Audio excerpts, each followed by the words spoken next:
Fundamental frequency की जो आगे फ्रीक्वेंसी आएगी उसको बोलते हैं बेटा ओवरटोन। तो एक पहले वाले को बोलते हैं फंडामेंटल फ्रीक्वेंसी, सेकंड वाले को फर्स्ट ओवरटोन।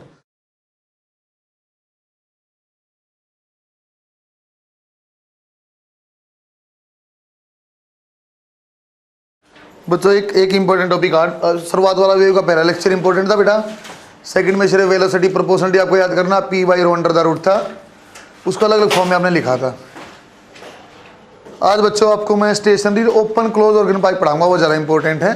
और कल वाले में बीट और डॉपलर, लास्ट वाला पोर्शन इंपॉर्टेंट बिल्कुल स्टार्टिंग वाला है ना। देखो एक बार इंटेंसिटी में लाइन लिखते हैं, it is maximum energy, it is maximum energy passing through perpendicular unit area, passing through perpendicular unit area पर यूनिट टाइम।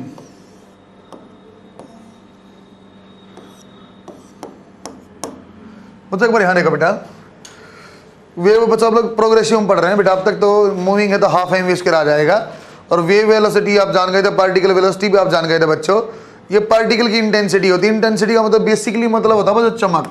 यदि हम ऑप्टिक्स की बात करेंगे तो हम देखेंगे चमक की बात करें, कितना इंटेंस है, तो कितना चमकता है ऐसे।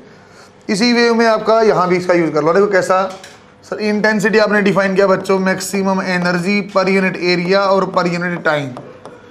एनर्जी को लिख देता बेटा half M V maximum square divide by A into T.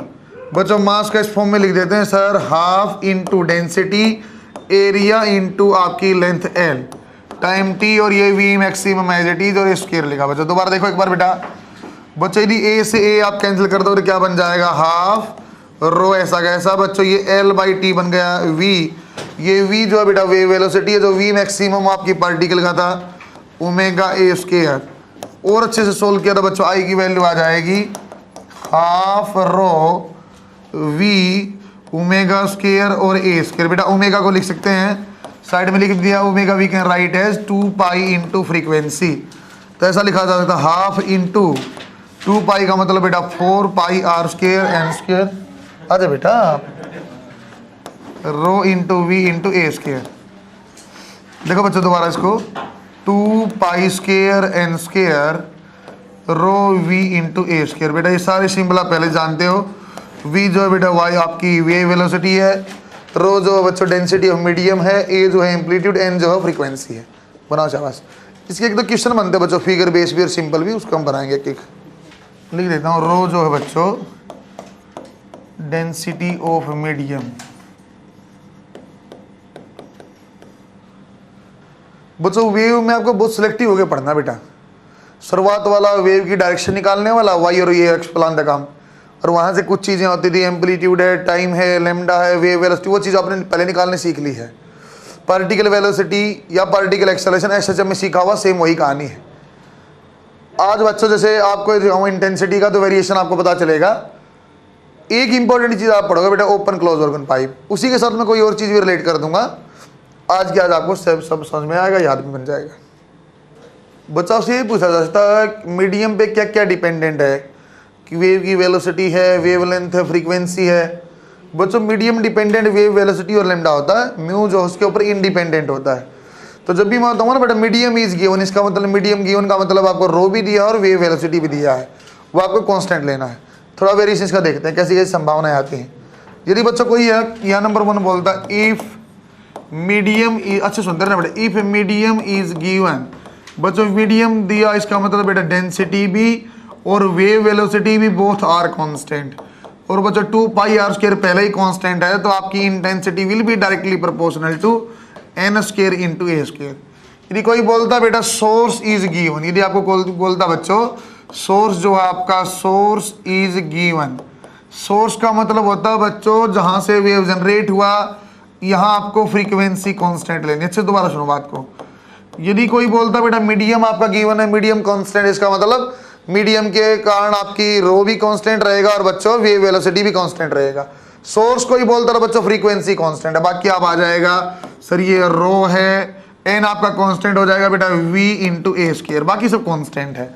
यदि कोई आपको बोल देता बेटा sir medium and source both are given, medium and source both are given, यदि बच्चों दोनों के दोनों गिवन है बेटा, तो इसका मतलब क्या हो जाएगा बेटा, आपके पास सर फ्रीक्वेंसी भी कांस्टेंट, रो और वी भी that is directly proportional to A. बच्चों जनरली आपने इंटेंसिटी के इसी फॉर्म में पढ़ा हुआ है, intensity is directly proportional to amplitude, इस फॉर्म में आपने पढ़ा हुआ है। उससे कारण होता है तो बच्चों आप एक ही वेव का कंपैरिजन एक भी करते थे या दो भी करते, कोहेरेंट सोर्स से आपने पढ़ा होगा, तो फ्रीक्वेंसी आप सेम रखते थे, मीडियम भी आप चेंज नहीं करते आपने, इसलिए बच्चों इस फॉर्म में आपने ज्यादा पढ़ा हुआ। सही है क्या? बना देखो शाबाश।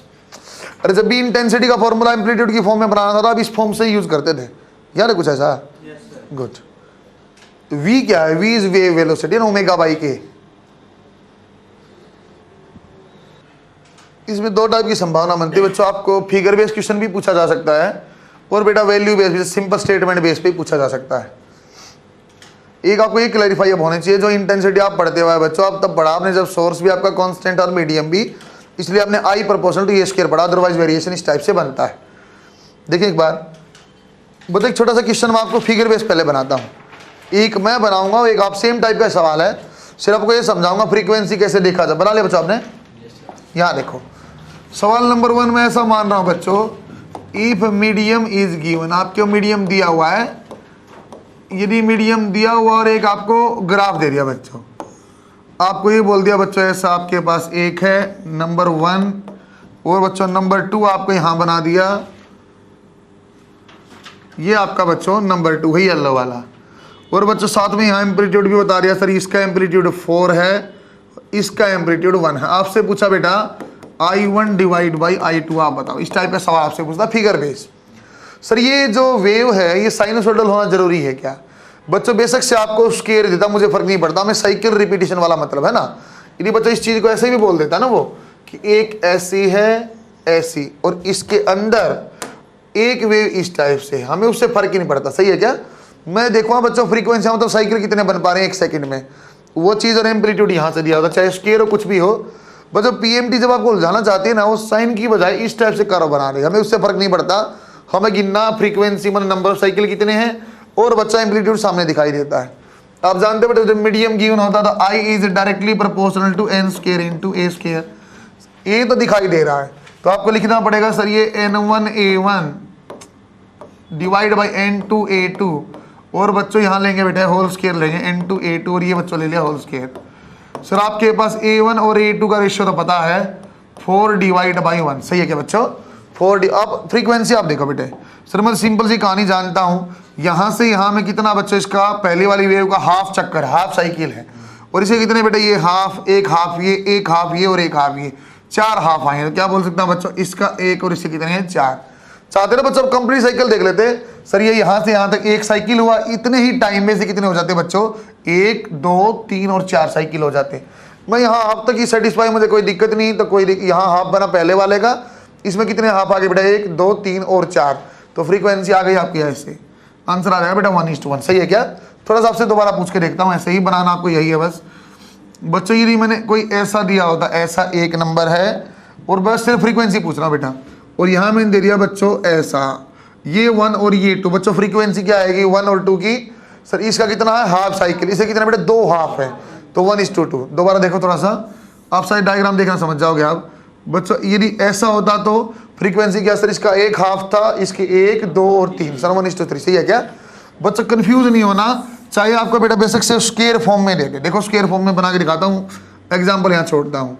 उसने दे दिया बच्चों आपको इस टाइप से, आपको स्क्वायर फॉर्म दे दिया, ऐसा कुछ आपको बना के दे दिया, इसका एम्पलीट्यूड लिख दिया बच्चों 8, रेड वाले का 1 वाले का, और यहाँ यदि मुझे ऐसा बोल देता बच्चों को सर ये आपका ऐसा और ये ऐसा, और फिर मुझे बोल देता बेटा कि इसका जो एम्पलीट्यूड है दैट इज 4, आपसे पूछा सर ये 1 और ये 2 है, तो आप इंटेंसिटी 1 डिवाइड बाई 2 बताओ, कोई दिक्कत ही नहीं बच्चों। आपको फ्रीक्वेंसी देखनी आनी चाहिए, फ्रीक्वेंसी कितना बेटा पहले वाले का कितना, सर पहले वाले का हाफ और इसका 1 2 और 3, तो 1 डिवाइड बाई 3 स्क्वायर में आ जाएगा n स्क्वायर बेटा। एम्पलीट्यूड क्या है सर आपका 8 डिवाइड बाई 4, स्क्वायर में सोल्व करेंगे तो 1/9 इंटू बच्चों एक कैंसिल हो जाए 2 और ये क्या आ जाएगा 4। अरे बात समझ में आई क्या बच्चों? पल्स चाहे ऐसी हो चाहे ऐसी हो, चाहे बच्चों ट्राइंगुलर कुछ भी हो, हमें रिपीटिशन चाहिए बस।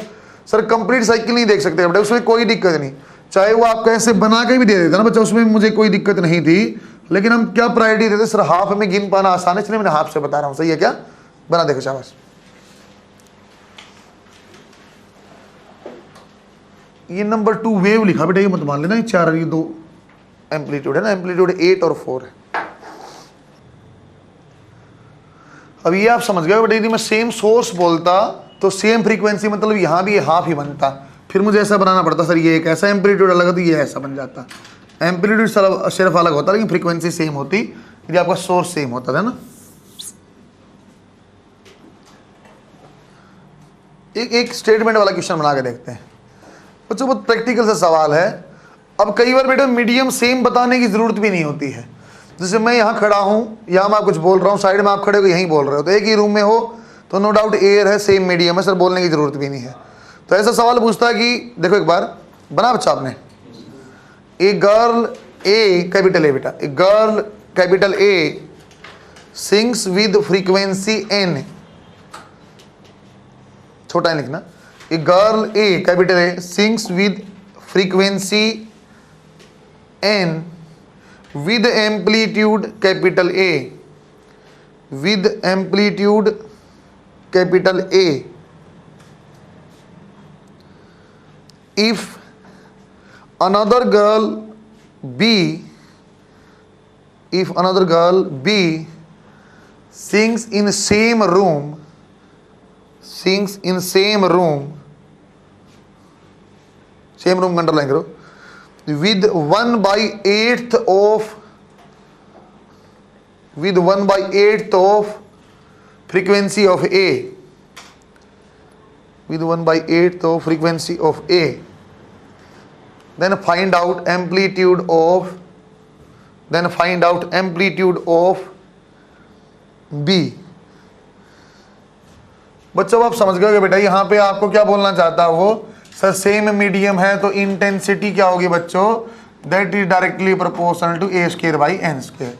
सर इंटेंसिटी क्या किया जाए, क्या यहाँ सेम कुछ और तरीका है नहीं बेटे, मैं चलो ब्रैकेट में लिखवा देता हूँ लेकिन आपको समझा रहा हूँ, ब्रैकेट में लिख दो, assume both have same intensity, assume both have same intensity.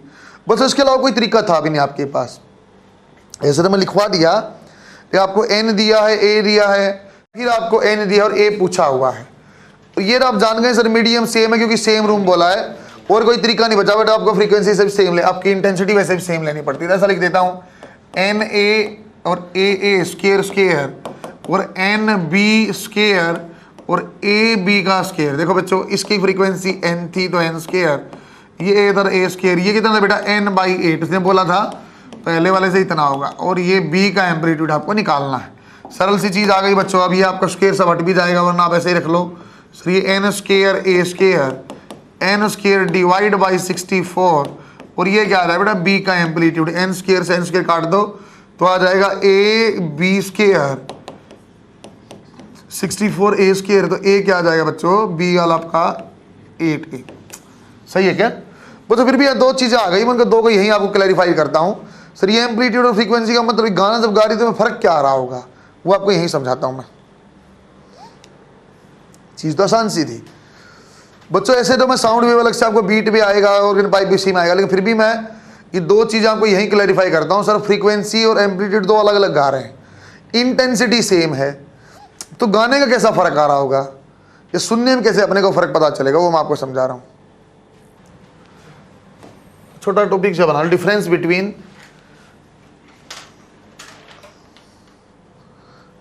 Loudness and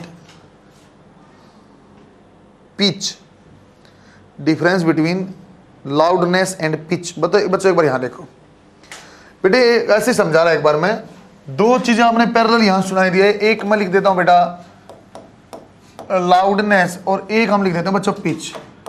बच्चों एक ही बात का बस डिफरेंस है, लाउडनेस जब भी आप सुनोगे ना बच्चों, इसका मतलब होता है एम्पलीट्यूड, अच्छे सुनते रहे ना बच्चों, इसका मतलब होता है बच्चों लाउडनेस का मतलब आपको एम्पलीट्यूड देखना है, पिच का मतलब होता है बच्चों आपको फ्रीक्वेंसी देखनी है, और फ्रीक्वेंसी का आप समझ चुके हैं, नंबर ऑफ साइकिल ज़्यादा तो ज़्यादा फ्रीक्वेंसी, ऐसा आपको बता चुका हूँ बच्चों। लाउडनेस का फॉर्मूला भी एक बनता है, इसको बोलते हैं बेटा SL बोला, अच्छे सुनते रहे ना बातों को, साउंड लेवल, इसको बोलते हैं बच्चों साउंड लेवल, इसको ऐसा लिखा जाता है 10 log base 10 I divide by I note.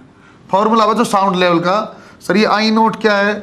ये बच्चों थ्रेश होल्ड इंटेंसिटी, सुनते रहना अच्छे से ना, थ्रेश होल्ड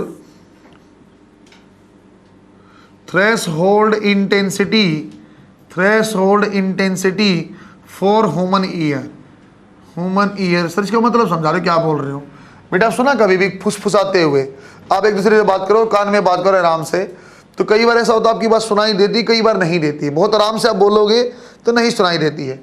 ये वो कम से कम इंटेंसिटी, जब आप बोलो तो सामने वाले को सुनाई दे। आप कुछ बात बोलते हो तो मुझे सुनाई दे, तो मेरे कान के लिए वो थ्रेशोल्ड फ्रीक्वेंसी आपकी इंटेंसिटी है जितनी मुझे सुनाई दे रहा। आई क्या है बच्चों? ये होती है बेटे इंटेंसिटी ऑफ सोर्स। ये होता है बच्चों इंटेंसिटी ऑफ सोर्स। जो सा सोर्स आपने लिया है उसके हिसाब से इंटेंसिटी। बच्चों ये सवाल नहीं पूछता है, वो सवाल इस फॉर्म में नहीं पूछता है। वो बोलता है आपके पास थ्रेशोल्ड इंटेंसिटी आई है और आपने जो बात किया उसकी इंटेंसिटी 9 आई है, वैल्यू दे देता है। थ्रेशोल्ड फ्रीक्वेंसी सपोज हमने ऑडिबल कितना होता है बच्चों? ऑडिबल की रेंज बताओ, फ्रीक्वेंसी की रेंज होती है हम बच्चों 20 से 20,000। मान लो बच्चों इंटेंसिटी में कुछ भी दे दी कि आपकी 100 है सर, 100 है सर, यूनिट क्या आएगी? पावर की फॉर्म में इंटेंसिटी होती है पावर डिवाइड बाई एरिया। अभी हमने लिखा भी था energy divide by time divide by area, और अच्छे समझेंगे। वोट पर मीटर स्क्वायर इस टाइप से मुझे दे दिया 50 वोट पर मीटर स्क्वायर कान की इंटेंसिटी, बहुत ज़्यादा बोल रहा हूँ मैं, तो मान लो आप 500 से बोलोगे तो क्या साउंड लेवल है? तो मैं करता 500 डिवाइड बाई 50, लोग के बेस में सॉल्व कर लेते। सही है क्या? इस टाइप से कुछ बात होती है बेटे। कई बार होता है साउंड लेवल का डिफरेंस। ये बोलता है बच्चों मान लो साउंड लेवल 2 सोर्स का और 1 सोर्स का डिफरेंस आपको बताना है, तो लिख देता हूँ log 20 और क्या आ जाएगा बेटा? I2 divide by I1। Sir इसको आप सोल्व कर सकते हो बेटे? मैंने कैसे बनाया है? 10 log I2 divide by I note minus 10 log, ऐसे करके सोल्व हो जाता है बच्चे ये। और log A माइनस बी को क्या बोलते हैं? log A divide by B, वो फॉर्मूला लगाया है। फिर भी अब दोबारा सुनो बच्चों, पिच का मतलब फ्रीक्वेंसी है। बच्चे यदि कोई बोलता है किसी की, जैसे बच्चों दो डिफरेंशिएट करता हूँ, यदि कोई बोलता है बच्चों हाई लाउडनेस है, यदि कोई बोलता बेटा हाई लाउडनेस है, इसका मतलब आएगा आपका जो एम्पलीट्यूड की वैल्यू है वो आपकी ज़्यादा है। एम्पलीट्यूड ज़्यादा कैसी आवाज़ में होता है? जैसे बच्चों हमारी आवाज़ बॉय की आवाज़ में होता है बच्चों एम्पलीट्यूड ज़्यादा। रोरिंग ऑफ लॉइन इसका एग्जाम्पल बोला तो एम्पलीट्यूड ज़्यादा होता है, मतलब बोले तो मोटी मोटी आवाज़ इसको हम बोलते हैं। बच्चों जो फ्रीक्वेंसी की बात करते हैं, पिच की बात करते हैं, यदि कोई बोलता है सर फ्रीक्वेंसी हाई है, फ्रीक्वेंसी हाई का मतलब बच्चों हम लिटल भाषा में समझते हैं पतली आवाज़। फ्रीक्वेंसी का मतलब होता है बच्चों हम लिटल भाषा में बोलते हैं जिसको पतली आवाज़, लेकिन उसका मतलब होता है सर ये ऐसी फ्रीक्वेंसी ज़्यादा और एम्पलीट्यूड कम आपका बोला जाता है। तो ये पतली आवाज़ कैसी? जैसे लड़कियों की आवाज़ होती है बच्चों, जैसे गर्ल्स वॉइस होती है वो इसमें आ जाती है जिसकी पिच ज़्यादा। आप कई बार सुनना लगातार बात करो कान दुखने लग जाते हैं। किसी सिंगर की लड़की की आवाज़ ज़्यादा पतली हो ना, फ्रीक्वेंसी कान दुखने लग जाते हैं, पता क्या बोले यार, रुकी नहीं। लड़के की आवाज़ ऐसी ठीक है फटी जिसकी है, मेरी और ज़्यादा फटी तो और ज़्यादा लाउडनेस हो। थोड़ा देखना एग्जाम्पल। छोटे बच्चों से कैसे सवाल पूछता रहा बच्चों, वो छोटे बच्चों से कैसे सवाल पूछता रहा पहले पीएमटी वाला, स्टेट पीएमटी में बच्चों को कंपैरिजन पूछता रहा। एक आपको ये दे दिया एम्पलीट्यूड दिया बच्चों 4, जो भी ऐसा एग्जाम्पल मैं दे रहा हूँ, और दोबारा इसका बोल रहे नंबर 1 सोर्स। इंटेंसिटी की रेशो आप बनाना सीख चुके हो, अगली से बता रहा हूँ। एक बता दिया बच्चों आपको ऐसा ऐसा ऐसा ऐसा ऐसा, ये बोल दिया बच्चों नंबर 2। वो बोलता 1 और 2 का डिफरेंशिएट करता है। जब 1 इज ऐसा पूछा है बेटे आपकी लाउडर, ऐसे एग्जाम्पल पूछता है 1 क्या आपकी लाउडर एंड श्रिल की आवाज़ होती है बेटा, श्रिल होता मतलब पतली सी आवाज़। आपको पूछा लाउड एंड श्रिल है या शार्प बोलो, चलो आपको पूछा बेटा जैसे 1 वाला आपका वॉइस है वो लाउड एंड श्रिल इस टाइप से पूछता है, या आप बोल दो शार्प, या बच्चों आपका 2 वाला बोल रहा है कुछ भी, इस टाइप से अलग अलग ऑप्शन देता है कि 1 और 2 में आप ये बताओ सर ये लाउड एंड शार्प है, लाउड है शार्प नहीं है, ओनली शार्प है लाउड, इस टाइप की बातें करता है। हमें कोई फर्क नहीं पड़ता बेटे। जैसे 1 और 2 का मैं कंपैरिजन करता था, मैं ऐसे करता सर देखो एम्पलीट्यूड जो है 1 का ज़्यादा है और 2 का कम है, इन दो में सिंपल बात हो गई। सर यदि आप लाउडनेस की बात करोगे तो लाउडनेस किसकी ज़्यादा आ जाएगी 1 की, और लाउडनेस किसकी कम आ जाएगी बेटा 2 की। तो कौन सी ज़्यादा लाउडर है सर 1 वाला ज़्यादा लाउडर है। यदि शार्पनेस की आप बात करोगे एज वी, क्योंकि हम जानते हैं बेटा frequency of 2 is more than frequency of 1, सही है क्या? इसका मतलब क्या आ जाएगा शार्पनेस की जब बात करोगे शार्पनेस किसकी ज़्यादा आ जाएगी 2 की शार्पनेस ज़्यादा है और बच्चों 1 की शार्पनेस क्या है कम। आप इंटेंसिटी की रेशियो निकालने में सीख चुके इस चीज की। अब सिर्फ ग्राफ देख के मैं बता सकता हूँ कौन सी शार्प कौन सी लाउड है। ये ऑप्शन आ जाएगा sharp and loud, only loud not sharp, ऐसे ऐसे ऑप्शन पूछता है बच्चों। आप देख लेना, फ्रीक्वेंसी ज्यादा शार्प है, एम्पलीट्यूड ज्यादा है बच्चों लाउड है, सही है क्या? बना रखे बेटे परफेक्ट एग्जाम्पल बेटे, गर्ल्स वॉइस और बॉयज वॉइस। अब यहाँ हाई फ्रीक्वेंसी पतली आवाज जहां के चाहो तो बच्चों शार्प और श्रिल लिख लेना।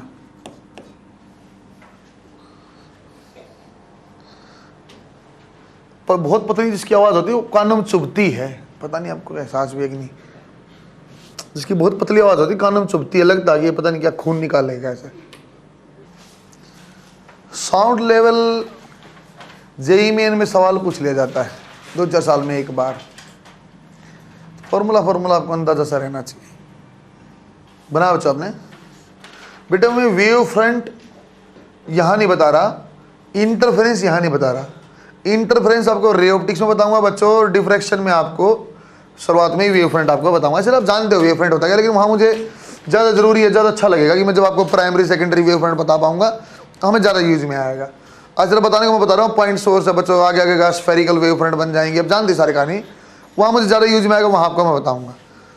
लिखो बेटा reflection and refraction of wave, reflection and refraction of wave, reflection and refraction. देखो बच्चों एक बार यहाँ बेटा, ऐसे तो मैं देखो वेव फ्रंट आपको छोड़ रहा हूँ, लेकिन आप जानते हो पॉइंट सोर्स होता है ऐसे ऐसे ऐसे ऐसे, ये सारे ऊपर वाले बना लो एक स्फीयर, नीचे वाले बना लो एक स्फीयर, जब सेम फेज के लोकस उसको वेव फ्रंट बोलते हैं। ऐसे कहानी आप जानते हो, ये इंटेंसिटी जो आगे इनवर्सली पर इस टाइप का कोई सवाल आए तो अभी नहीं, मैं कोई टेंशन मत लेना, ये सवाल अभी नहीं बनेगा क्योंकि मैं वेव फ्रंट डिफ्रैक्शन में आपको सिखाऊंगा।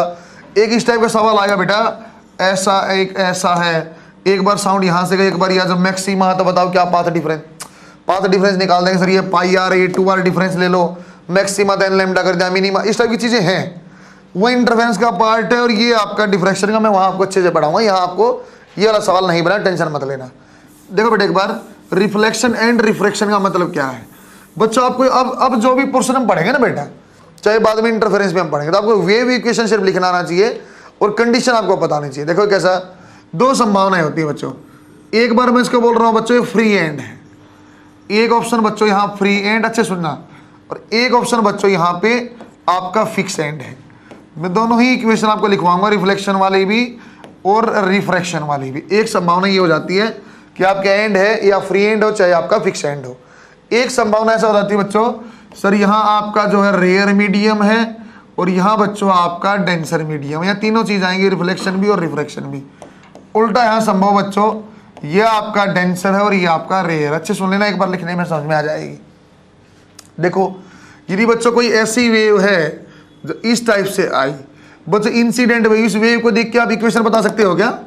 इस वेव को देख के आप इक्वेशन बता सकते हो बेटा? जैसी बनी यहाँ बना सकते हैं सर, ये प्लस एक्स में ट्रेवल किया है और यदि एम्पलीट्यूड ए है तो ऐसा लिख देंगे sir, incident wave A sine omega t sir minus k x, ऐसे लिखते थे क्या बच्चों? यदि फ्री एंड है, यदि ये फ्री एंड है तो बच्चों टकराएगा एंड से और वापिस अपोजिट डायरेक्शन में आएगा, अपोजिट डायरेक्शन में आएगा, लेकिन एम्पलीट्यूड पहले भी है तो बाद में भी। यदि मैं यहाँ बोलूँ रिफ्लेक्टेड, आप बताओ इसकी इक्वेशन क्या आ जाएगी? ए साइन ओमेगा टी प्लस के एक्स। दोबारा देखो बच्चों अच्छे से, यदि बेटा आपका फिक्स एंड है, फिक्स एंड है तो बच्चों यहाँ आपका टकराएगा, तो इंसिडेंट वेव की इक्वेशन क्या आ जाएगी? ए sine omega t minus k x. सही बात है। दोबारा देखना बेटा, यदि आप बोलते सर यहाँ जब रिफ्लेक्शन आएगा इस टाइप से आपका आएगा, सर ये नीचे डायरेक्शन में आ गया तो रिफ्लेक्शन क्या आ जाएगा सर? माइनस ए साइन ओमेगा टी और प्लस के एक्स। बच्चों सवाल ऐसे नहीं पूछता हो सर, सिर्फ आपको ये समझ में आना चाहिए सर, फ्री एंड जो था उसे अपोजिट डायरेक्शन तो आएगा, लेकिन ए आपका पहले पॉजिटिव था बाद में भी, और यहाँ क्या बच्चों ये भी चेंज, तो ऐसे पूछता है फ्री एंड और फिक्स एंड में कौन सा 180 डिग्री का फेज डिफरेंस क्रिएट कर देता है? फेज डिफरेंस मतलब सर पहले ऐसे तो बाद में ऐसे, उल्टा कर दिया बच्चों। दोनों डायरेक्शन आपको रिवर्स करते हैं, एक बात, दोनों ही वेव की डायरेक्शन आपके रिवर्स करते हैं, एक बात। यहाँ बच्चों सेम फेज में रिवर्स हुआ, यहाँ कितना फेज डिफरेंस 180 डिग्री का रिवर्स हुआ। सही है क्या? ये आपको अच्छे से ध्यान में देना, उसको मैं अपने आप समझा दूंगा ऐसा कैसा ही। ये बात समझ में आए आपको? दोनों के दोनों उल्टा भेजेंगे। फिक्स एंड वाला बेटा फेज डिफरेंस क्रिएट करा 180, फिर फेज डिफरेंस क्या है? अरे फेज डिफरेंस यही तो होता है, यदि आपके पास ऐसी वेव है तो यदि इसकी 180 डिग्री इस पॉइंट में और इसमें, तो उल्टी साइड से कर दो सर, वो उल्टी साइड से हो रहा है, ठीक है। आगे देखो बच्चों, आप देखो रेयर और डेंसर मीडियम। सर ये रेयर और डेंसर मीडियम क्या होता है? जैसे हवा से पानी में जाए वो बोल रहे हो क्या बच्चों? बोलने के तो मैं हवा से पानी वाला भी बोल सकता हूँ, लेकिन मैं धागे से समझाना चाहता हूँ आपको। कैसा? रेयर और डेंसर मीडियम की बात सुनो। एक पतला सा धागा रेयर मीडियम, और बच्चों एक साइड इसका यहाँ मोटा धागा, ऐसा। बच्चों ये रेयर से डेंसर मीडियम में बोलना चाहता हूँ। एक धागा आगे मोटा है, पहले पतला सा धागा आगे मोटी रस्सी, पहले रेयर है पर बाद में डेंसर मीडियम। यदि यहाँ आप ट्रेवल करते हो यहाँ बच्चों रिफ्रैक्शन भी होता है। ये धागा ऐसे ऐसे जाके वापिस, फिर ये भी आगे ट्रेवल करेगा बच्चों। तो आप इसकी देखो बच्चों, यहाँ कैसा हो जाएगा बेटा? सर यहाँ ये आपका डेंसर मीडियम है और ये आपका रेयर मीडियम है। सही बात बच्चों। रेयर मीडियम को आप मान लो बेटे फ्री एंड जैसा, और बच्चों डेंसर मीडियम को मान लो फिक्स एंड जैसा, बस आंसर आ जाएगा बच्चों। रेयर मीडियम जब आप जाओगे ना डेंसर से रेयर में, हल्के में जाओगे, that will be treated as free end. और बच्चों इसको कैसा मानेंगे? फिक्स एंड जैसा मानोगे। देखो कैसा, हाँ फिक्स एंड किसको मानेंगे बेटा? रेयर से डेंसर वाले। कैसा बनेगा? सर यदि आपके पास इंसिडेंट है तो ए sine omega t minus k x, ये बात सही है। दोबारा बोलो बेटे। सर रिफ्लेक्टेड कैसे आएगी? फिक्स जैसी, माइनस ए साइन ओमेगा टी प्लस के एक्स। बच्चों यहाँ रिफ्रैक्टेड भी होगी। यदि बोलता है वो रिफ्रैक्टेड, अब बताओ रिफ्रैक्टेड की इक्वेशन हमेशा कंटिन्यू जाएगा बच्चों, ये ऐसा ही जाएगा। ये मोटे वाली रोप हमेशा ऐसी जाएगी साइड, इसमें कोई दिक्कत नहीं। ए साइन और ये आ जाएगा बेटा omega t minus k x. बच्चे जब आपका रिफ्रैक्टेड होता है ना, जब रेयर और डेंसर मीडियम है, तो यहाँ एम्पलीट्यूड का चेंज हो जाता है बेटा। इसको मैंने लिखा इंसिडेंट का, इसको लिखा रिफ्रैक्टेड, इसका रिफ्लेक्टेड का, इसको रिफ्रैक्टेड का। सर कोई चीज में फर्क आया नहीं? ये आपको पता नहीं फ्री एंड वाला फिक्स एंड वाला, इनका ही बच्चों रेयर से डेंसर में फिक्स जैसा है, और बच्चों यदि आपका डेंसर से रेयर है तो फ्री जैसा है। सर इसमें एम्पलीट्यूड का चेंज होता है बेटा इसमें, इसलिए मैंने ए आई, ए आर और ए रिफ्रैक्टेड लिखा। इसका कैसा आंसर आएगा? सर इंसिडेंट आपका जैसा था वही, ए आई लिख देते हैं बस, sign omega t minus k x. Sir return कैसा आएगा इसका? रिफ्लेक्टेड कैसा होगा? जैसा यहाँ हुआ था same, A R sign. Sir यहाँ माइनस साइन नहीं आएगा क्या? नहीं आएगा। और बच्चों रिफ्रैक्टेड, सर इसमें कभी चिंता नहीं करना, ये कंटिन्यू सीधा ही जाएगा, बस A refracted sine omega t minus k x. सही है क्या बच्चों? याद करनी पड़ेगी क्या सर? बेटे कम से कम फ्री वाला और फिक्स एंड वाला आपको याद होना चाहिए, उनमें सिर्फ इतना आपका डिफरेंस होना चाहिए। सर फ्री वाले में फेज डिफरेंस नहीं आता है, इसमें 180 डिग्री फेज डिफरेंस आता है। बना देखो बच्चों, कहने का तो इसको समझा भी सकता हूँ पूरी कहानी ऐसा क्यों हो रहा है, ये पूरी समझा भी सकता हूँ। जब यहाँ टकराएगी, यदि फिक्स एंड होगा तो यहाँ से टकराएगी, ये टकराएगी, ये वापस इलास्टिक होता है आपका, वापस इस डायरेक्शन में इसको आना पड़ेगा। फ्री एंड देखो डिस्प्लेस हो जाता है बेटा, फ्री एंड इसको आगे जाने रास्ता सेम वापस रिपीट करता है तो इसका मैकेनिज्म भी ऐसा नहीं कि सीधा बोल रहे हैं, कि अपने को इतना ही बहुत बन जाता है कि हाँ फेज डिफरेंस 180 डिग्री है। अरे महात्मा मैं पढ़ा रहा हूँ, वेव की टेंशन मत लेना, सवाल नहीं आता। डॉपलर सीखना, बीट सीखना, इक्वेशन लिखना सीखना बस। एक वेव वेलोसिटी वो आसान हो, थर्मल में पहले पढ़ा, पी बाई रो से आता है। एक नई वेव वेलोसिटी यहाँ आई है वायर वाली, वो आपको याद भी होगा, under root T divide by mu. बस चैप्टर तो इतना ही वेव पढ़ना हो, मेरी मजबूरी में आपको पढ़ा रहा हूँ, समझे क्या? तो अब उससे ज़्यादा फालतू ध्यान देने की जरूरत नहीं। यहाँ पे क्या बताया, लिखवा सब दिया, बस आपको ध्यान ये देना फेज डिफरेंस यहाँ 180 डिग्री है, और कुछ खास जरूरत नहीं है। ऐसा भी पूछा है क्या सर वहाँ रिफ्लेक्टेड क्यों नहीं लिखा? अरे वहाँ रिफ्लेक्ट हो सकता था, नहीं, वो एंड था फिक्स। यहाँ कैसा आपका मीडियम चेंज हो रहा है, मैंने पहले बोला मीडियम चेंज होना, स्पीड चेंज होती है, वेवलेंथ चेंज होता है, फ्रीक्वेंसी चेंज नहीं होती है ना। देखो बेटा मैंने ओमेगा चेंज नहीं किया, ओमेगा का मैंने वही रखा है।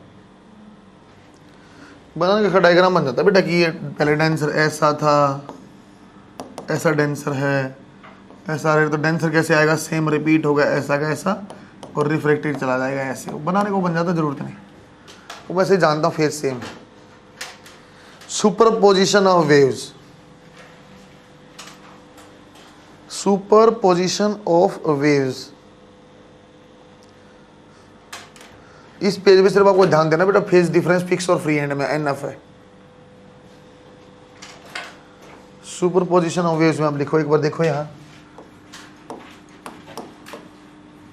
बेटा, सुपरपोजिशन का मतलब होता है दो वेव के ऐड करना।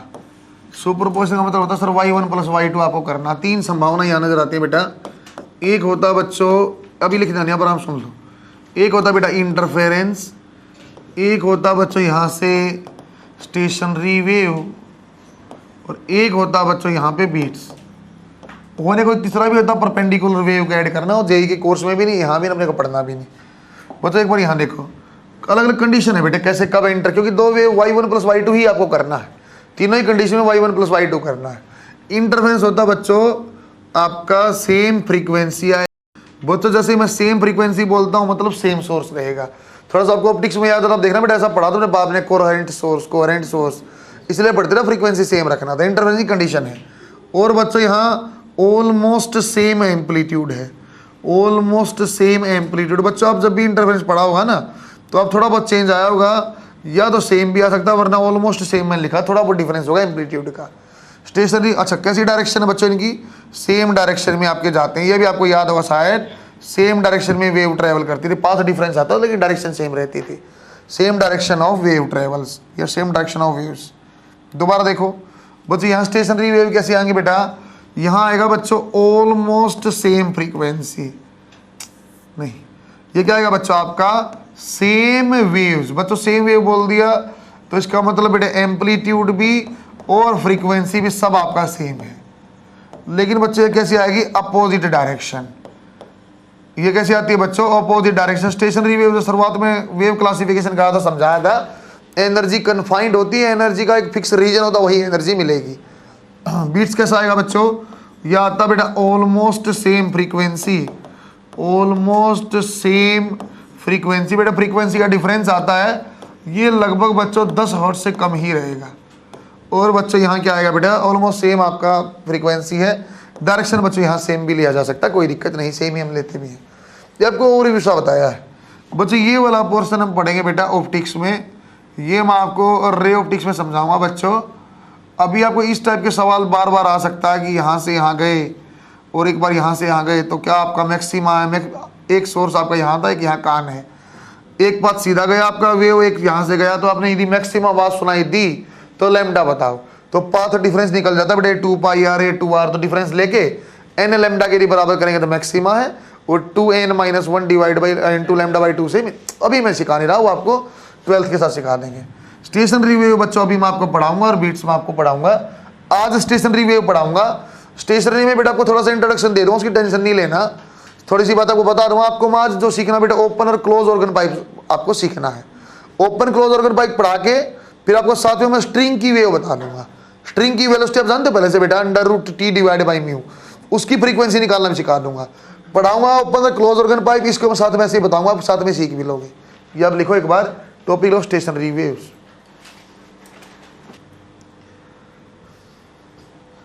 टॉपिक बनाओ बेटा स्टेशनरी वेव। आपको दो एक लाइन लिखा, कैसे इक्वेशन बस बताऊंगा, उसके मुझे काम भी नहीं पढ़ना, ऐसे बता दूंगा। तुम लोगों ने पढ़ी हुई ऐसा ना लगे सर वो सर ने छोड़ दिया क्या। स्टेशनरी वेव इक्वेशन में आपको बता दूंगा कैसे बनी हो, समझा दूंगा, लेकिन आपको बाद में ध्यान देने की जरूरत नहीं। अब टॉपिक ले stationary wave. Energy will be confined in a fix region. Stationary wave में आप लिखो बेटा, energy will be confined in a fix region. नीचे एक लाइन लिखो बच्चों, ये 2 वर्ड आएंगे बेटा आपका, नोड और एंटी नोड।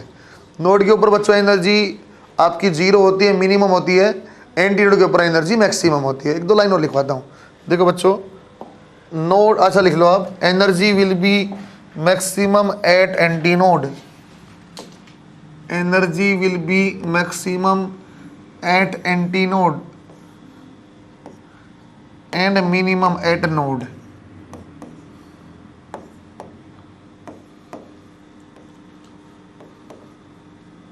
एंटी नोड बेटा वो होता जहां मैक्सिमम है, ऐसा दिखाया हुआ बच्चों। यही मैं आपको लिख देता हूँ। अब जब साउंड वेव में आएंगे ना, ऑर्गन पाइप में आपको पढ़ा रहा हूँ साथ में, तो साउंड वेव का पार्ट है, तो वहाँ बच्चों प्रेशर और डेंसिटी का वेरिएशन भी होता है। तो प्रेशर और डेंसिटी मैक्सिमम होता है नोड के ऊपर और मिनिमम होता है बच्चों एंटी नोड के ऊपर। लिख लो एक लाइन और, pressure and density will be maximum eight node. बच्चों एनर्जी से उल्टा हो गया ना, pressure and density will be maximum at a node and minimum at anti-node। बस 2 संभावना हमने पढ़ी थी सेम वेव के लिए, जहां आपने ए चेंज नहीं किया था बेटा और ओमेगा भी सेम रखा था, के भी सेम, और फ्री और फिक्स एंड वाला पढ़ा था। मीडियम वाले से समझा रहा मैं, फ्री और फिक्स एंड वाले में स्टेशनरी वेव बन सकती है। किस टाइप से इक्वेशन बनती है वो समझा रहा हूँ। इसकी भी मुझे बस एक बार लिखना बेटा, इसके आगे बस जरूरत नहीं पड़ेगी, एक बार लिख रहा हूँ बस, उसकी टेंशन मत लेना। ये लिखा बच्चों मैंने, यदि यहाँ फ्री एंड है और एक बेटा आपका यहाँ फिक्स्ड एंड है, दोनों ही कहानी आप सुना चुके थे सर। आपकी कैसी कैसी रहती बेटा, इंसिडेंट दोनों में ए sine omega t minus k x. बच्चों यहाँ भी क्या थे बेटा सर, इंसिडेंट ए sine omega t minus k x. बच्चों यहाँ रिफ्लेक्टेड क्या आई थी बेटा, माइनस ए साइन ओमेगा टी प्लस के एक्स। और यहाँ क्या आ गए थे बेटा आपके रिफ्लेक्टेड सर, ए साइन ओमेगा टी प्लस के एक्स। बच्चों सुपरपोजिशन का मतलब दोनों को जोड़ दो बेटा, तो वाई रिजल्टेंट आ जाएगा। रिजल्टेंट की वैल्यू क्या आएगी, इन दोनों को जोड़ेंगे बेटा सर, ए को कॉमन निकालो, sine C plus sine D, 16 आप करो क्या आ जाएगा बच्चों, 2a कोस के एक्स साइन ओमेगा टी। बच्चों वेव किसके साथ वेरिएशन होता है, टाइम के साथ। तो बेटा इसमें ऐसा डिवीजन किया जा सकता है सर, ये वाला जो पोर्शन है ये स्टेशनरी वेव का क्या बनेगा, एम्पलीट्यूड बनेगा। दोबारा देखो, यहाँ जब आप रिजल्टेंट बनाओगे तो Y I plus Y R आएगा बेटा, minus 2a sine K X cos omega T. बच्चों ये स्टेशनरी वेव की इक्वेशन है, जिसमें ये वाला पोर्शन क्या बेटा लिख देता हूँ, ये है एम्पलीट्यूड। अच्छे सुनते रहे ना, एम्पलीट्यूड ऑफ स्टेशनरी वेव। ये क्या बच्चों, यहाँ भी एम्पलीट्यूड ऑफ स्टेशनरी वेव। बच्चों यहाँ एम्पलीट्यूड वेरिएशन है, हाँ है, किसके साथ है, एक्स के साथ वेरिएशन है स्टेशनरी वेव का। सर कैसे पता ये एम्पलीट्यूड, साइन वाले क्यों नहीं बोल रहे आप एम्पलीट्यूड, अच्छे बात सुनते रहना सर, साइन वाले क्यों नहीं बोल रहे, वहाँ कोस वाले क्यों नहीं बोल रहे। बेटा वेव की इक्वेशन जनरलाइज याद करो सर, वेव ट्रैवल करती हुई विद रिस्पेक्ट टू टाइम आगे जाती थी, इसलिए ये वाला फंक्शन क्या, साइन बताने का लॉजिक क्या बच्चों सर, ये हार्मोनिक फंक्शन, इसलिए वेव मैं बोल पा रहा हूँ सर। इसका मतलब एम्पलीट्यूड भी सर कोस के साथ वेरिएशन उसका, हाँ बिल्कुल होगा, बिल्कुल होगा, कोई दिक्कत नहीं। बच्चों अब यदि आप एम्पलीट्यूड को मैक्सिमम करते हो बेटा, एम्पलीट्यूड का मैक्सिमम करेंगे कैसी कंडीशन बनेगी, एंटी नोड की, और एम्पलीट्यूड का मिनिमम करेंगे कैसी कंडीशन बनेगी बेटा, नोड की। सर आप यदि करते हो एम्पलीट्यूड को यहाँ मैक्सिमम, एम्पलीट्यूड मैक्सिमम का मतलब होता है बच्चों anti node, anti node. Sir कैसे बन सकता है, 2 एम्पलीट्यूड आपका मतलब कोस के एक्स को क्या कर दो आप, प्लस माइनस 1, कोस की इससे ज़्यादा वैल्यू हो नहीं सकती बच्चों। सर मैक्सिमम क्या कब होता है, कोस प्लस माइनस 1 की वैल्यू कब आएगी बेटा, जब n पाई होगा, सही है क्या, क्योंकि कोस 0 पे क्या होता है, कोस n पाई, n की वैल्यू क्या है, n की वैल्यू 0 1 2 3 याद करो बेटा, कोस 0 पे 1, कोस पाई पे -1, कोस 2 पाई पे फिर 0 ऐसे किया है। सर के एक्स की वैल्यू क्या आ जाएगी बेटा, n पाई, और x we can write as n pi divide by k। फर्क नहीं पड़ता, बातों से लिख रहा हूँ, ये मसला क्या बना रहा है। चाहूँ तो बच्चों मैं पाथ फंक्शन का रिलेशन बना सकता हूँ। पाथ फंक्शन कैसे आता था sir, phase difference divide by 2 pi equal to आपका लेमडा आपका x डिवाइड बाई लेमडा, उससे सोल्व करो उससे ही बन जाएगा। ऐसे बना लेना सर, यहाँ क्या बनाया आपने, पाई आपका n pi divide by 2 pi equal to x divide by lambda, तो यहाँ x की वैल्यू आ जाती है बेटा n लेमडा डिवाइड बाई 2। ऐसे भी सोल्व किया जा सकता है n लेमडा डिवाइड बाई 2, कोई खास मतलब है नहीं, मैं ऐसे ही लिख रहा हूँ, तुम भी टेंशन मत लेना। दोबारा देखो ये कैसी कंडीशन बन गई, एंटी नोड की। क्या नोड की बना सकते थे, हाँ नोड कब बनता था बच्चों, जिसकी एंटी नोड की कंडीशन देखो कैसी। सर यहाँ क्या बोला आपने, एम्पलीट्यूड मैक्सिमम, मैक्स एम्पलीट्यूड माने कैसा बच्चों, एंटी नोड आपकी कंडीशन है, एंटी नोड की कंडीशन बनाना, हाँ बना देंगे। साइन के एक्स की वैल्यू क्या होनी चाहिए बेटा, प्लस माइनस 1, कब होती है, जब साइन की वैल्यू क्या हो, 2n + 1 डिवाइड बाई दी। सही लिखा क्या सर, साइन कब होता था 1 90 पे, n की वैल्यू 0 कर दो 90 पे, n की वैल्यू 1 पुट करो 3 पाई बाई 2 -1, तो के एक्स की वैल्यू क्या आ जाएगी बच्चों यहाँ पे 2n + 1 पाई बाई 2। सही लिखा क्या, और n की वैल्यू कहाँ से स्टार्ट होगी बेटा, 0 से, तो 2n + 1 pi by 2 divide by k। इसको रिलेट ऐसा भी किया जा सकता है बच्चों, लेमडा से भी, लेमडा से करो कैसे आ जाए 2n + 1 लेमडा डिवाइड बाई 4। कैसे बना सर ये, इसकी वैल्यू उठा के फिर डिफरेंस में पुट कर दी फाई में, जैसे ये बना बेटे, ये फाई में पुट कर दिया, phi divide by 2 by x divide by lambda, उससे आया। सर याद करना नहीं करना, इसकी ये एंटी नोड है, इसकी नोड होगी, इसकी एंटी नोड इसकी नोड, उल्टा भी है, कोई दिक्कत नहीं। सिर्फ आपको यह पता रहना चाहिए, इन दो चीज़ों को जोड़ते हैं तो स्टेशनरी वेव बनती है। स्टेशनरी वेव का जो एम्पलीट्यूड है वो भी कोस या साइन के साथ वेरी करता है, वो हमने सामने बना दिया। मैक्सिमम मिनिमम कंडीशन एक बार लिख दी, दोबारा मुझे जरूरत नहीं पड़ेगी। सही है क्या, लिखना पड़ेगा, नहीं करना, नहीं याद करना, सही है क्या। बना लो, लेकिन अरे ज्ञान तो इसमें मैं 2 घंटे और बना सकता हूँ, पेपर में नहीं करना। सिर्फ आपको ये पता होना चाहिए वेरिएशन कोस और साइन के साथ है एम्पलीट्यूड का, वो मैंने अलग से बना दिया बस। पर ये कंडीशन बनाना कितनी बड़ी बात है। कोस में जानता हूँ +-1 होगा, एंटी नोड है, कोस 0 होगा तो नोड है, उसकी ज़रूरत नहीं है। ज़रूरत पड़ती है इनकी इंटरफेरेंस में, उसमें हम सिखा देंगे अच्छे से। जैसे एक लाइन लिखाऊंगा बस इंपॉर्टेंट, उसको नोट बना लिख देंगे, वही ज़रूरी है। बच्चों आप लोगों ने यहाँ 2n-1 पढ़ा हो सकता है, ये बात बोलते हैं ना मास्टर ने ऐसे लिख दिया गया ना, वहाँ अपने n को 1 से स्टार्ट किया बेटा, मैंने n को 0 से स्टार्ट किया, सही है ना, कोई फर्क नहीं पड़ता। इसकी नोड की कंडीशन वही है जो दूसरे वाले फिक्स एंड वाले एंटी नोड की थी, दोनों एक दूसरे रिपीट हो जाएगा, वही उल्टा सीधा बस बना बच्चों आपने। बच्चों के नोट लिखवाता हूँ मैं 2 एक, वो जरूरी है बस। Distance between 2 consecutive nodes, distance between 2 consecutive nodes or antinodes will be lambda by 2. Distance between 2 consecutive nodes or antinodes will be lambda by 2. एक पॉइंट और लिखो बेटे नीचे, distance between consecutive node and antinode, distance between consecutive node and antinode will be lambda by 4. Distance between consecutive node and antinode will be lambda by 4. बच्चों कभी भी consecutive 2 node के बीच में दूरी हमेशा lambda by 2 और 2 एंटीनोड के बीच में भी lambda by 2। यदि कोई बोलता नोड और एंटीनोड के बीच में क्या दूरी, फिर lambda by 4। डायग्राम बनाऊंगा पता चल जाएगा। एक और लिखो नोट, एट फ्री ब्रैकेट में लिखो बेटे, एट फ्री ब्रैकेट में लिखो बेटे open end, at free bracket में open end antinode will be formed. At free bracket में बेटा ओपन एंड ब्रैकेट बंद, antinode will be formed and at fixed bracket में क्लोज्ड, एट फिक्स्ड ब्रैकेट में closed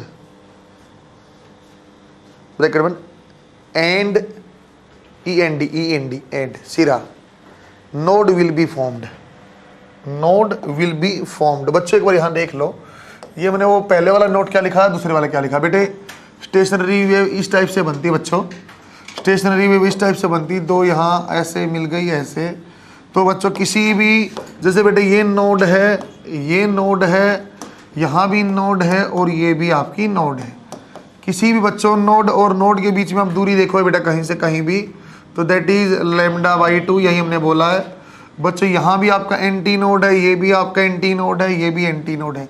किसी भी 2 anti node के बीच में दूरी भी क्या बच्चों, लैम्डा बाई 2। उसने क्या बोला बच्चों, कहीं भी आप नोड और एंटी नोड, नोड और एंटी नोड के बीच की दूरी क्या आएगी, लैम्डा बाई।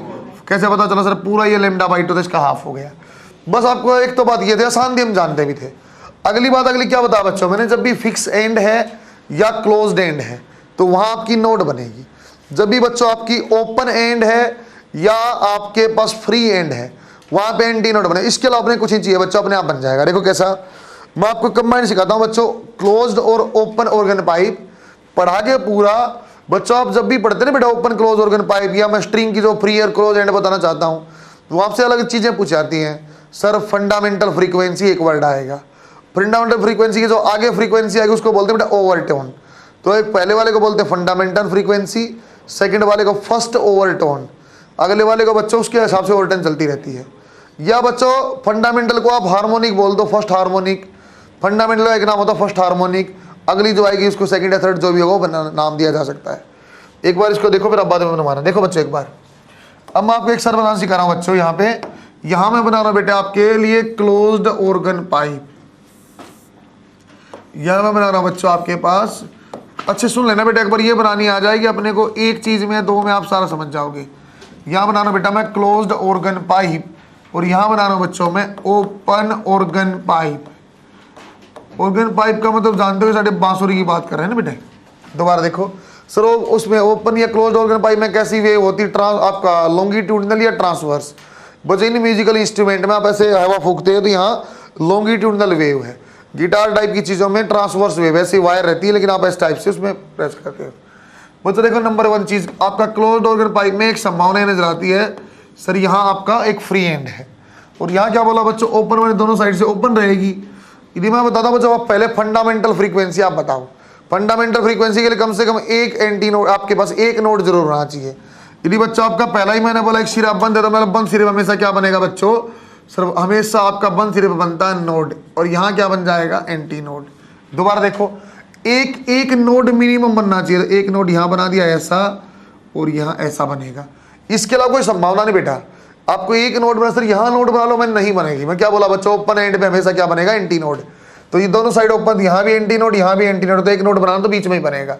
यहाँ भी मैंने बोला बच्चों जहाँ फिक्स एंड है वहाँ नोड बनता है, ओपन एंड में एंटी नोड, तो मेरे ख्याल से यही संभावना बन सकती थी। दोबारा देखो नंबर 2 और बनाता हूँ एक बार बच्चों। इस बार मैंने बोला कि आप 2 फ्रीक्वेंसी है 2 नोड आप बनाओ। नंबर 2 यहाँ बनाया बच्चों आपसे, तो आपको 2 नोड बनानी बच्चों, पहले एक नोड बनानी थी 2 नोड बनानी है। क्या संभावना नजर आती है सर, एक यहाँ क्या खत्म हो गया, नहीं। अब आप एक काम करो, उसने खुद ही बोला सर 2 नोड बनाओ, तो एक नोड यहाँ बन जाएगी और एक यहाँ बोला बच्चों 2 नोड बनाओ, तो सर यहाँ तो बनेगा देखो पक्का एंटी नोड, यहाँ भी बनेगा पक्का एंटी नोड। नोड बनाना तो आप इस टाइप से कुछ कर लो, नोड आपको बनाना इस टाइप से कुछ कर लो, सही बोला क्या, 2 नोड बनेगी तो यही संभावना नजर आ सकती है सर, ये नोड आपकी और ये नोड। बात समझ में आई आपको कुछ? अब दोबारा देखो बेटे सर, ये होती है लेंथ ऑफ अ पाइप, ये भी होती है बेटा लेंथ ऑफ अ पाइप। यहाँ भी बच्चों ये ऑर्गन पाइप की लेंथ है और यहाँ भी बच्चों ऑर्गन पाइप की लेंथ है। अब आपसे सिंपल पूछता बच्चों आप फ्रीक्वेंसी बताओ, आपसे सिंपल पूछता बच्चों आप फंडामेंटल फ्रीक्वेंसी बताओ या फर्स्ट ऑर्डर, इस टाइप से बातें पूछता है। देखो मैं क्या बोलता हूँ सर, जब भी आप फ्रीक्वेंसी पूछते हो तो फ्रीक्वेंसी होती है v डिवाइड बाई लेमडा, सही है क्या? फ्रीक्वेंसी क्या होती है बच्चों आपके पास v divide by lambda, v क्या स्पीड ऑफ आपकी वेव। अच्छा सर एल में और लेमडा में कोई रिलेशन आप बता सकते हो? हाँ सर, ये वेव का कितना पोर्शन है बेटा, ये वेव का कितना पोर्शन है ऐसे देख लेना बच्चों, ये वेव का कितना पोर्शन है सर, यहाँ से यहाँ वाला कितना था बच्चों, टोटल एल आपका लेमडा बाई 2 होता था, ये कितना आ जाएगा सर, यहाँ जो लेंथ आपने ली ना दैट इज लेमडा बाई 4, सही बनाया क्या मैंने? अरे ये एक वेव का चौथा हिस्सा बच्चों, तो लेमडा बाई 4, तो लेमडा की वैल्यू क्या आ जाएगा बच्चों 4L, पुट कर दो बेटा v डिवाइड बाई 4L आ गई। इसको लिख देता बेटा N nought that is fundamental frequency. दोबारा यहाँ देखो बच्चों, ये वेव का कितना हिस्सा बेटा, ये वेव का हाफ हिस्सा है। हाफ कैसे सर, 1/4 ये और 1/4 सर मुझे याद नहीं है, याद नहीं तब नोट पढ़ लो, किसी भी नोड और एंटी नोड के बीच में कितनी दूरी थी, लेमडा बाई 4। नोड और नोड के बीच, एंटी नोड और एंटी नोड के बीच कितनी लेमडा, सर ये भी एंटी नोड ये भी एंटी नोड, कितना बन जाएगा बच्चों आपका लेमडा। यहाँ एल की वैल्यू क्या बच्चों, लेमडा बाई 2, और lambda we can write as 2L। Sir frequency आप बनाना यहाँ पे fundamental frequency v divide by lambda, तो v डिवाइड बाई 2L, सही बना बच्चों। इसका और देखते हैं सर, ये कितना हिस्सा है, ये लेमडा बाई 2 और ये कितना बेटा लेमडा बाई 4। सर L की लंबाई है बेटा 3 लेमडा बाई 4, बेटा लेमडा की वैल्यू क्या आ जाएगी 4L डिवाइड बाई 3।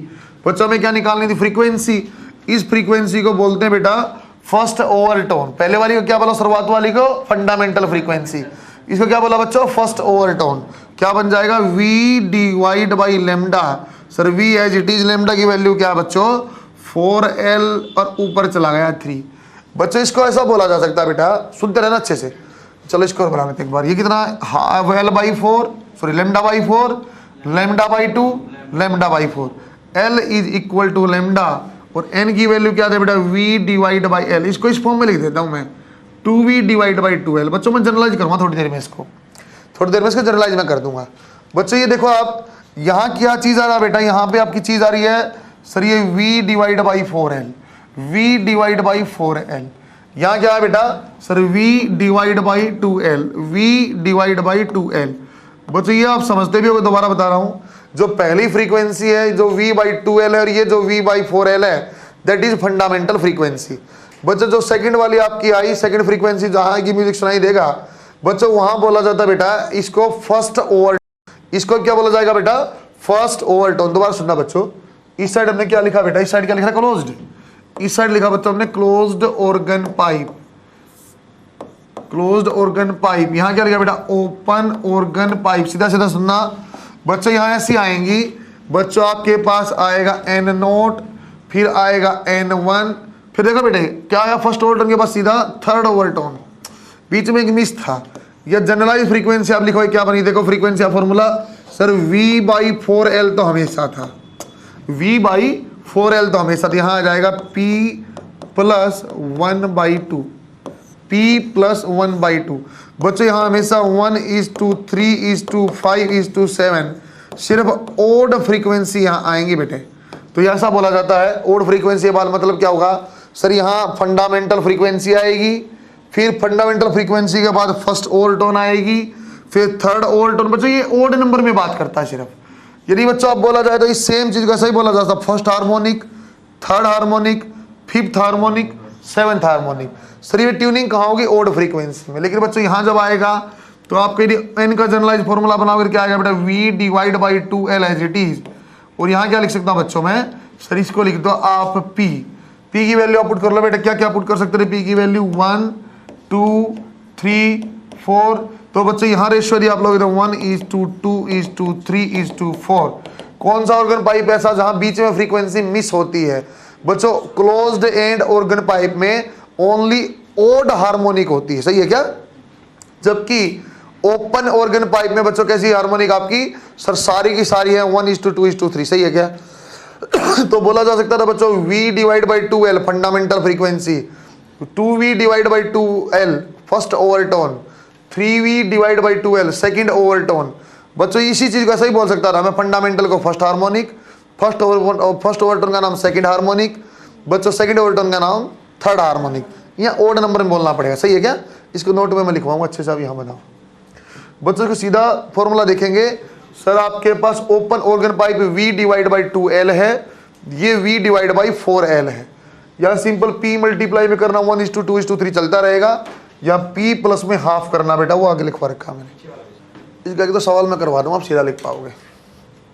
कुछ ऑर्गन पाइप के सवाल करने में सिर्फ अपने को लेंथ चाहिए, कोई लेंथ ऑफ ऑर्गन पाइप बता देना तो मैं कोई भी फ्रीक्वेंसी बता सकता, कोई दिक्कत नहीं। सर V नहीं पूछेगा, और V साउंड की स्पीड आपको दिया हो तो अच्छा बना 330 यूज कर लेना। ये कोई मुझसे सीधा बोलते ना बेटा कि आधे मीटर की ऑर्गन पाइप है और ये क्लोज्ड एंड है, तो आप इसकी सेकंड ओवरटोन बता, फटाक से बता दें, कोई दिक्कत नहीं। जैसे बच्चों मैंने आपको फ्लूइड डायनेमिक्स में नोट लिखवाए थे 4-5 पॉइंट, उसमें फ्लूइड स्टैटिक में ऐसे 4-5 पॉइंट यहाँ लिखवाऊंगा, उसको आप हमेशा देखना है, उससे अपना काम बन जाएगा सारा। एक V/2L है और एक बच्चों V/4L है, एक में मल्टीप्लाई में P है बेटा, यहाँ P प्लस में हाफ है, वो याद भी रहेगा। ओड हार्मोनिक और इवन हार्मोनिक, ये सारे हार्मोनिक इवनली बना बच्चों।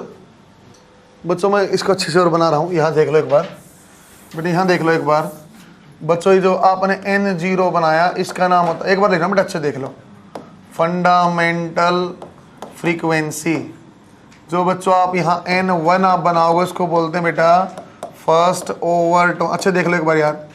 जो बच्चों N2 आप बनाओगे उसको बोलते हैं बेटा सेकंड ओवरटोन। वैल्यू यदि लिखोगे इसकी क्या आई थी बेटा V/4L, ये क्या आई थी बेटा 3V/4L, ये क्या आई थी बच्चों 5V/4, जनरलाइज फॉर्मूला लिख दिया बच्चों। इन्हीं चीज़ों के एक एक नाम और हैं, इन्हीं चीज़ों के बच्चों एक एक नाम और हैं, देखो एक बार उसको भी बच्चों। इसको बोला जाता है बेटा फर्स्ट हार्मोनिक, इसको बोला जाता है बेटा फर्स्ट हार्मोनिक, अच्छे सुनना। इसको बोला जाता है बेटा थर्ड हार्मोनिक, सीधा है ना, इसको बोला जाता है बेटा थर्ड हार्मोनिक, और इसको बोला जाता है बच्चों फिफ्थ हार्मोनिक। बच्चों यहाँ ओनली ओड हार्मोनिक जनरेट होते हैं, ओनली ओड हार्मोनिक। और रेशियो जो आएगी बेटा आपकी फ्रीक्वेंसी की आती है 1:3:5:7 कंटिन्यूड। ओवरटोन में तो ऐसे लिखा बेटा मैंने, पहले फंडामेंटल, फिर first overtone, second overtone, third overtone, ऐसे लिखा। लेकिन हार्मोनिक जब आप बोलोगे आपको बोलना पड़ेगा बच्चों 1:3:5, या first harmonic, third harmonic, fifth harmonic, ऐसे सेम कहानी यहाँ भी है बच्चों। यदि आप फंडामेंटल फ्रीक्वेंसी लोगे तो आएगा बेटा V/2L। यदि बच्चों आप फर्स्ट ओवरटोन लोगे तो आएगा बेटा 2V/2L। बच्चों सेकंड ओवरटोन लोगे तो आएगा 3V/2L। हार्मोनिक यदि बोला क्या बोलना पड़ेगा, first harmonic, second harmonic, third harmonic, चलता रहेगा, सही है क्या। ओवरटोन आपको समझाई थी बच्चों, रेशियो होगी इस फॉर्म में। यहाँ क्या होगा बच्चों, all harmonics are there, all harmonics will be produced, सारे ही सारे हार्मोनिक आपके प्रोड्यूस होते हैं बच्चों ओपन एंड में, और यहाँ क्या होगा ओनली ओड हार्मोनिक। सही है क्या, बना रखो जाओ बस। तो यहीं पर एक सवाल कराता हूँ, फिर आपको नोट कराऊंगा, थोड़ा सा आपको यूज करना आएगा। इसके नीचे 2 एक लाइन छोड़ दियो, एक सवाल मैं कराऊंगा बाद में लिखवाऊंगा। पहले आपको ओवरटर्न वाली कहानी छुड़वा दो, जहाँ भी ये बना रहे हो ना बेटा ऐसे पैरेलल, इसके नीचे 2-3 लाइन छोड़ देना, मैं स्ट्रिंग से इसको यूज करा दूंगा। एक क्वेश्चन मैं आपको ओवरटर्न वाली कहानी में समझा रहा हूँ, आपको और अच्छा समझ में आ जाएगा। कुछ भी पूछता रहता है बेटा, अपने नाम पता होना चाहिए बस। आप फॉर्मूले जाते ही पहले पेपर में जब जाओ ना, जिसको जाते लिख लेना। जैसे पेपर देने जाओ ना, सिर्फ आप लिख लेना बेटा कि ओपन क्लोज, भूल भी जाओ तो डायग्राम से बन जाएगा फटाक से। यहाँ से जब आएगा सर ये L/4 आ रहा है, ऐसे आपको पता चल जाएगा ये ऐसा आएगा, और क्लोज वाले में V/2L। बाकी आप जान देना सर, जो डिवाइड बाई 4 था ना ये ओड में था, 1+, ऐसे लिख के छोड़ देना, पहले जाते ही लिख के छोड़ देना। सवाल जब भी बनिए, कई सवाल में काम आता है, एक में नहीं काम आ रहा। ये आपको यहाँ ना भी सूत्र दूसरे में से अटैच कराऊंगा, डायरेक्ट एक लाइन भी बोलूँगा और सीधा अटैच हो जाएगा। इसके नीचे 2-4 लाइनें छोड़ दो, जितना पेज बचाओ छोड़ दो, आधा पेज। एक सवाल मैं कराता हूँ, पहले ओवरटर्न वाली कहानी खत्म कर देता हूँ, आपको लिखना आ जाएगा। थोड़ी सी जगह और छोड़, इतनी सी जगह छोड़ देना, कॉपी का कम से कम 1/4 पेज या हाफ छोड़ दो, उस पर मैं भी कंप्लीट कराऊंगा। पहले एक सवाल करवा रहा हूँ, देखिए बेटे एक बार। If difference between second overtone of closed organ pipe, COP लिख लेना बेटा। If difference between second overtone of closed organ pipe and first overtone of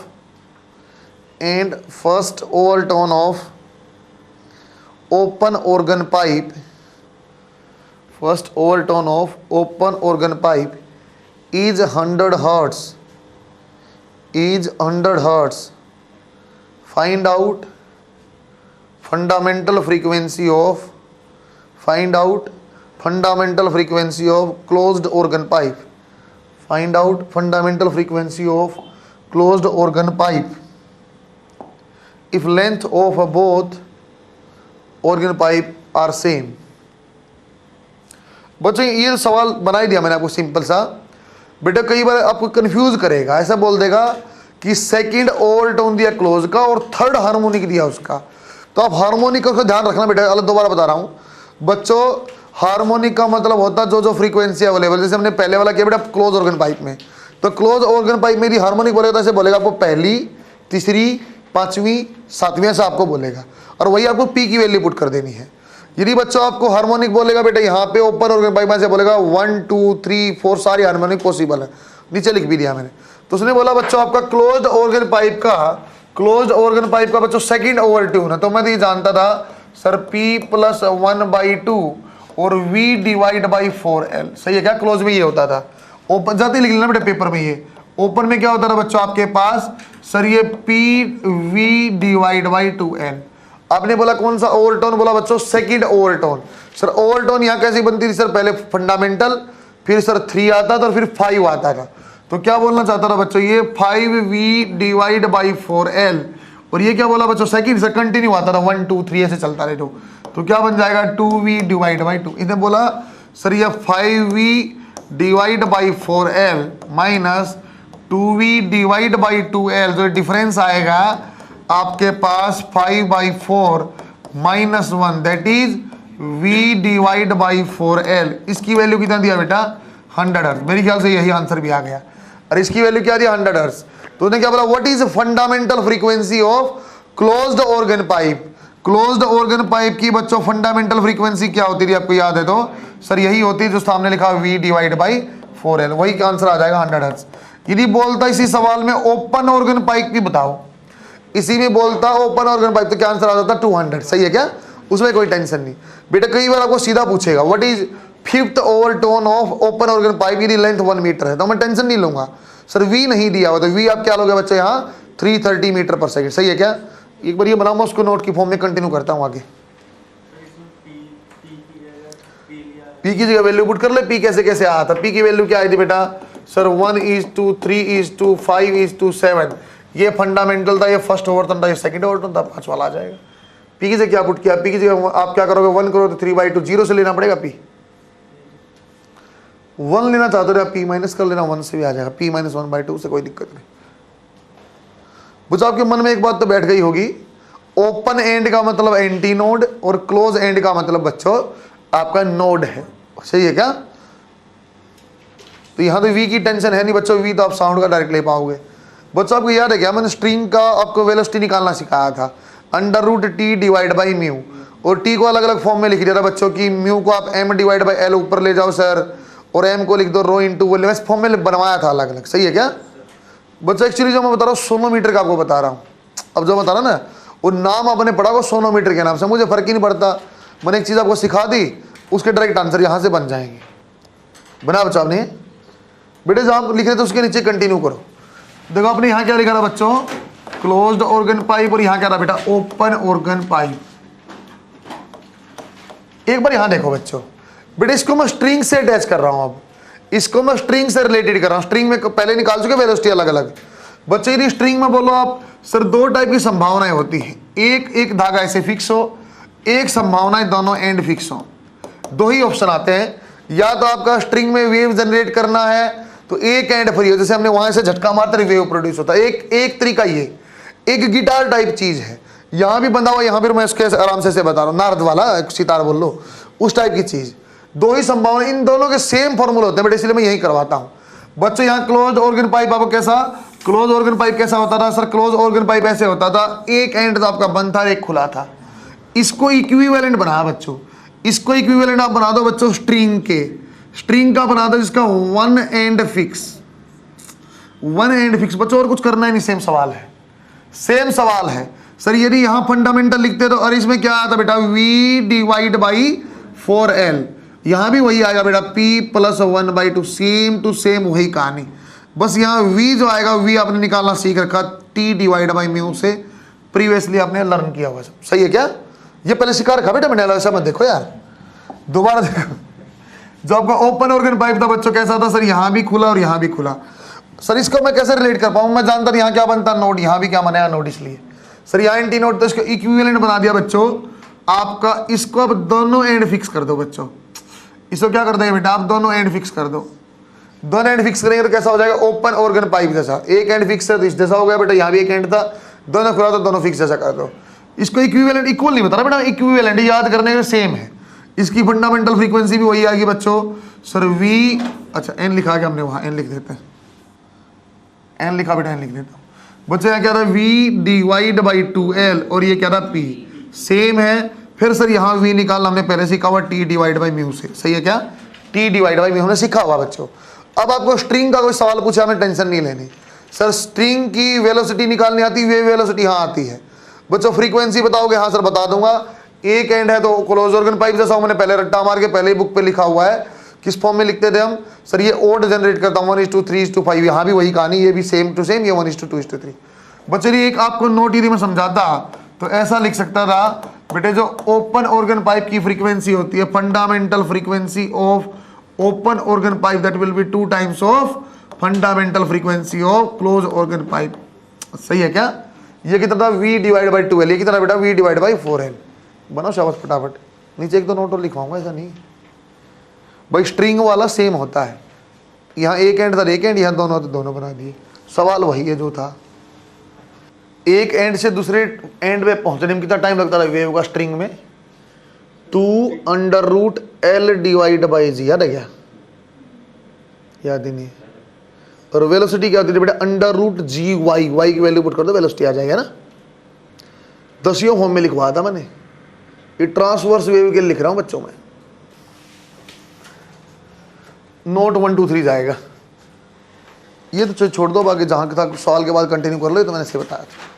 note 1 2 3 जाएगा, ये जहां छोड़ा आपने टेबल हो तो स्ट्रिंग से एक बार अटैच करना था, मैंने बता दिया स्ट्रिंग से रिलेट करना था बेटा। नोट 1 2 3 अलग अलग संभावनाएं होती हैं, वो आपको सारी बता रहा हूँ, इस साइड कभी भी नहीं जाने वाला बेटा। नोट नंबर 1 जो आएगा, that you know sir, fundamental frequency of open organ pipe is 2 times of fundamental frequency of closed organ pipe, number 1 आ जाएगा बच्चों। नंबर 2 नोट जो आता है बेटा, यहाँ ऐसे बोलता है सर, आपकी ओपन ऑर्गन पाइप है, that is having length L, ये ओपन ऑर्गन पाइप है लेंथ L के साथ। इसको आपने क्या किया, आधी ऑर्गन पाइप को आपने पानी में डुबा दिया, वाटर में डुबा दिया। अब ये कैसा बिहेव करेगी सर, यदि वाटर में डुबा दिया, इस टाइप की चीज मैं आपको बता चुका हूं, अरे जो बकवास कर रहा था ना मैं रेयर डेंसर वाली, इसलिए कर रहा था मैं।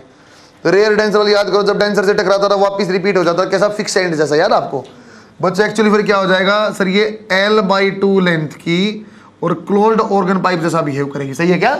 यदि आपने ओपन ऑर्गन पाइप को पानी में डुबो दिया, जितनी लेंथ डुबा दिया बच्चों खत्म हो गई, and open organ pipe will start behaving like close organ pipe, सही है क्या बच्चों। यहाँ तक की बात हम पढ़ेंगे, फिर हम ऐसा पढ़ना शुरू कर देंगे इस टाइप से। ये फिक्स एंड जैसा हो गया बच्चों। एक और देखो आप, एक होता बेटा आपका यहाँ पे एंड करेक्शन, एक होता बच्चों एंड करेक्शन की। कई बार जो आपका एंटी नोड बनता है, anti node will come outside the length of organ pipe. कई बार ऐसा बोलता है बेटा ऑर्गन पाइप से बाहर तक आपका एंटी नोड बनता है, जो आपका ओपन साइड है। तो कितना एंड करेक्शन करना पड़ता है बच्चों, तो कितना थोड़ा एक्स्ट्रा एंड लेना पड़ेगा। तो फंडामेंटल फ्रीक्वेंसी जो आपने दी बेटा V/4L, तो उसको लेना पड़ता L + 0.6R। बच्चों किसके लिए था V/4 वाला, क्लोज्ड ऑर्गन पाइप, याद है क्या बच्चों। यदि ऑर्गन पाइप ओपन लेते तो क्या आ जाता था, V/2L की जगह आ जाए बेटा L, और ये 1.2R। अरे बच्चों को याद करना मुश्किल नहीं, 4 है तो बेटा इस फॉर्म में लिखा, 0.6 है। करेक्शन चाहे ओपन है सेम, आपने सेम लिया है। ये 1.2R लेना मुझे तो 1.2R लेना चाहो तो आप सीधा लेना बेटा V/4L, फिर चाहिए मैं चाहूँ तो इस फॉर्म में। R क्या बेटा, that is R is radius of pipe, जो आपने रेडियस लिया that is radius of pipe, जो इसमें आप ब्लो करते हवा उसकी पाइप।